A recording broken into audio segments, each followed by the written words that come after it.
The flood was supposed to end them. Every giant, every monster born from the union of heaven and earth, wiped from existence in 40 days and 40 nights. And yet, centuries later, on the plains of Canaan, men would stand at the edge of a valley and see something that should not have existed, something that should have drowned with the rest of the old world. Giants, still walking, still breathing, still terrifying anyone who dared to look up at them. How does something die completely and still come back? This is the question that has haunted scholars, theologians, and quiet readers of ancient scripture for thousands of years. Not because it is a myth easily dismissed, but because the text itself refuses to let it go. Genesis tells us the Nephilim were on the earth in those days. And then, almost as an afterthought, it tells us something stranger, and also afterward, as if the writer knew what was coming next and wanted us to notice it too. Somewhere between the closing of the ark's door and the opening of the promised land, something slipped through. Let us go back, not to the flood itself, but before it, to a world already breaking apart in ways we rarely stop to imagine. A world where the line between the divine and the human had been crossed, where beings described only as sons of God saw the daughters of men and found them beautiful and took them as wives. Not romance, not poetry. A violation of order so severe that the text says the earth was filled with violence and every inclination of the human heart was evil continually. Out of these unions came the Nephilim, giants, some say. Others say the word means the fallen ones, or those who cause others to fall. Either way, they were not simply tall men. They were something in between. Something the created order had never accounted for. Something that should not exist, and yet did. Picture the world in those final years before the rain came. Cities without the rule of law, bloodlines without the rule of heaven. And somewhere among them, walking taller than any human should, these hybrid beings ruled through fear, through strength, through a presence that made ordinary men feel small in a way that went beyond height. It was not just their size that terrified people, it was what they represented. Proof that the boundary between worlds had been broken, and nothing built on a broken boundary can stand for long. So God said enough. Not out of cruelty, but out of necessity. The corruption had gone too deep, and so came the flood, not as a punishment alone, but as a resetting, a drowning of everything that had crossed the line. Every Nephilim, every giant, every trace of that unholy mixture submerged beneath water that covered even the highest mountains. Only 8 people survived. Noah, his wife, his 3 sons, and their wives. No giants among them, no hybrids, just ordinary humanity, preserved in a wooden vessel while the old world sank beneath them. It should have ended there. For a while it seemed like it did. The earth dried, the ark's passengers stepped onto solid ground. A rainbow appeared as a covenant. Life, slowly, painfully, began again. Humanity multiplied, nations formed. Time moved forward, the way it always does, indifferent to what has been lost and what remains. And then, generations later, something impossible reappears. When Israel's spies were sent into Canaan to scout the promised land, they came back trembling. They spoke of fortified cities and fertile valleys, and then, almost in a whisper, of something else. We saw the Nephilim there, the sons of Anak, who come from the Nephilim. And we seemed like grasshoppers in our own sight, and so we seemed to them. Grasshoppers, that is the word they used, not merely afraid, diminished, as if standing near these beings made them question whether they were even the same species. How is this possible? The flood was supposed to have ended them completely. No Nephilim were on the ark. No trace of that bloodline should have survived the water that covered the earth. And yet here they are again, centuries later, standing in the land God had promised to his people. This is where the story stops being simple and starts becoming something far more unsettling. There are a few explanations offered across centuries of study, and none of them are comfortable. The first is this.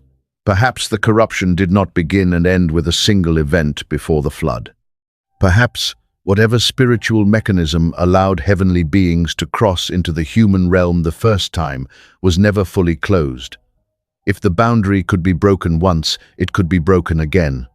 Genesis itself hints at this when it says the Nephilim were on the earth in those days, and also afterward. Not a one-time incident, a pattern, a wound in creation that kept reopening. The second explanation is quieter and in some ways darker. Perhaps the bloodline did not need direct repetition of the original transgression. Perhaps something of that corrupted genetic thread survived in ways Scripture does not fully explain, carried forward through lines the text does not trace for us. We are given genealogies of kings and prophets in exhaustive detail, yet almost total silence on how a supposedly extinct lineage resurfaces in the exact region where Israel is told to walk. That silence is not empty. It is deliberate. It is Scripture choosing not to look too closely at something too disturbing to fully narrate. And the third explanation, the one that unsettles even seasoned theologians, is that evil does not accept defeat easily. If these beings, or the spiritual forces behind them, understood that a chosen people were being prepared to inherit a specific land, what better strategy than to make sure that land was already inhabited by something monstrous, something that would make faith itself feel impossible? Something that would make 12 trained spies come back broken in spirit, saying we cannot do this, we are like grasshoppers, before a single battle had even been fought. Because that is the deeper terror of the story. It was never really about size. Height alone does not defeat armies. Fear does, and the giants of Canaan were not simply an obstacle of strength. They were a psychological weapon. A living reminder that the darkness humanity thought had drowned in the flood was, in some form, still very much alive. 10 of the 12 spies looked at these giants and lost their faith completely. They convinced an entire nation that the promise was a lie, that God had led them into the wilderness only to die in front of monsters no army could defeat. But 2 men looked at the same giants and saw something different. Caleb and Joshua stood in front of the same towering figures, the same fortified cities, the same impossible odds, and said something that has echoed across thousands of years since. Let us go up at once and occupy the land, for we are well able to overcome it. Same giants, same land, same fear staring back at them. The difference was not in what they saw. The difference was in what they remembered. They remembered a God who had already parted seas, already sent plagues, already fed a nation with bread from the sky. 10 men looked at giants and forgot the flood. 2 men looked at giants and remembered who had sent it. This is where the ancient mystery becomes something startlingly personal. Because the giants in your life may not be flesh and bone. They may be years of debt you cannot see the end of. A diagnosis you were not prepared for, a relationship broken beyond what words can repair. A fear so large it makes you feel like a grasshopper standing in front of it, uncertain if you are even the same size as the problem in front of you. And here is the uncomfortable truth this ancient story forces us to face. The flood in your life, whatever season of devastation you have already survived, does not guarantee that new giants will never rise again. Surviving one crisis does not mean you will never face another. The Nephilim returning after the flood is proof that some battles do not end permanently. They simply pause, waiting for the next generation to face them again. But notice what else the story tells us. The giants returned, yes, but so did the promise. God did not remove the land because it had monsters in it.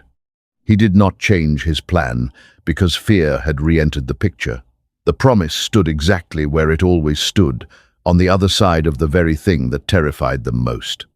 This is perhaps the deepest revelation buried inside this ancient mystery. The presence of giants was never proof that God had failed to keep his word. It was proof that the battle was still worth fighting for something that mattered. If evil did not still linger in some form, there would be nothing left worth conquering.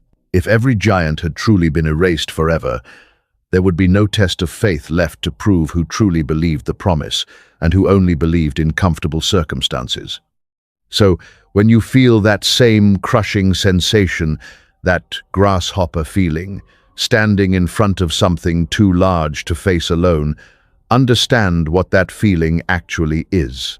It is not proof that you are too small. It is proof that you are standing in front of something significant enough to require faith rather than certainty. 10 spies saw giants and reported fear. 2 spies saw the same giants and reported faith. The land did not change between those 2 reports. Only the eyes looking at it changed.